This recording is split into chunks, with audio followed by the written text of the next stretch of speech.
lumang St. Jude's Hospital ay nakatayo bilang isang monumento sa mga pananalasa ng panahon. Ang dating malinis na harapan nito ay nabahiran na ng mga nagbabalat na pintura at mga bintanang puno ng dumi. Nakabibingi ang katahimikan nito, isang malaking kaibahan sa huni ng buhay na dati nitong kinikimkim.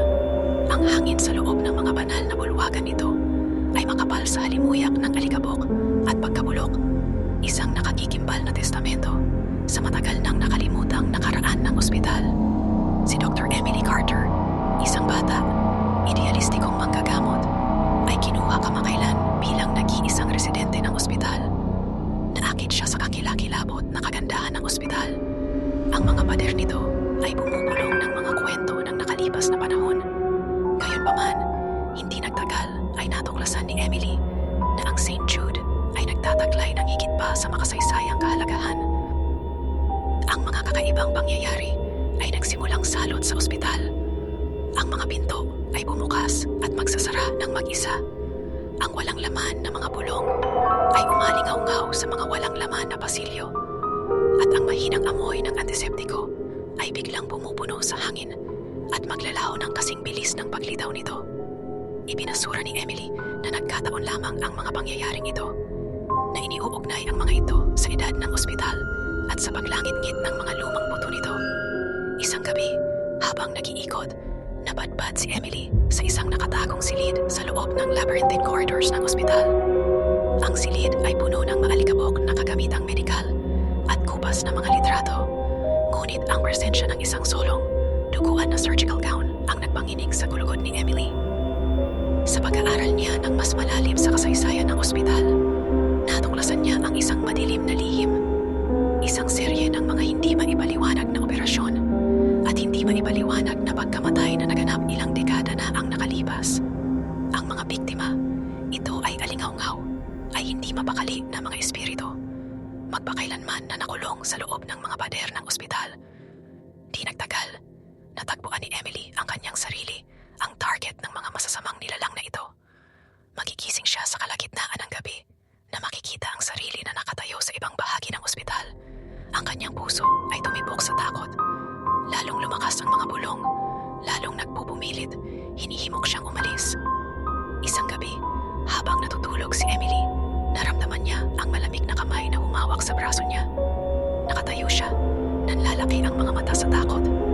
Nakatayo sa paanan ng kanyang kama ang isang figura na nababalot ng mga anino. Ang mukha nito ay natatakpan ng dilim. Itinaas ng figura ang isang kamay. Ang mahahabang skeletal na mga daliri nito na suminyas sa kanya palapit. Sigaw ni Emily, umaalingaw-ngaw ang boses niya sa tahimik na corridors. Umaling sa kanya ang figura. Ang malamig na hininga nito ay tumatama sa kanyang mukha. Ibinikit ni Emily ang kanyang mga mata, naghahanda para sa hindi maiiwasan. Ngunit hindi siya nahawakan ng figura. Sa halip, ito ay naglaho sa manipis na hangin na nag-iwan lamang ng nakakatakot na katahimikan. Mula noong gabing iyon, si Emily ay sinalanta ng mga pangitain ng nakaraan ng ospital. Ang mga mukha ng mga namatay na pasyente na nagmumulto sa kanyang mga panaginip. Hindi na niya maaaring balewalain ang mga supernatural na puwersa na naglalaro sa loob ng mga pader ni St. Jude.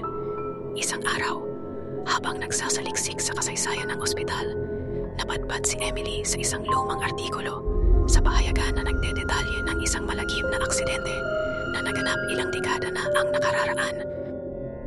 Isang apoy ang tumama sa ospital na kumitil sa buhay ng ilang pasyente at kawani. Binanggit sa artikulo ang nag-iisang nakaligtas, isang batang nurse na nagngangalang Sarah na natrauma sa pangyayari. Napagtanto ni Emily na si Sarah na natupok ng pagkakasala at kalungkutan ay nagbuwis ng sariling buhay sa loob ng pader ng ospital. Ang kanyang espiritu na nakulong sa loob ng mga hangganan ng gusali ang pinagmulan ng paranormal na aktibidad. Determinado na ipahinga ang diwa ni Sarah, humingi si Emily ng tulong sa isang lokal na psychic. Magkasama silang nagsagawa ng seance sa loob ng mga banal na bulwagan ng ospital. Habang dinadala ng psychic ang espiritu ni Sarah, matamang nakinig si Emily sa kanyang kwento ng kalungkutan at panghihinayang. Sa wakas, inalok ni Emily si Sarah ng tawad at pag-unawa na tinitiyak sa kanya na hindi na siya nag-iisa.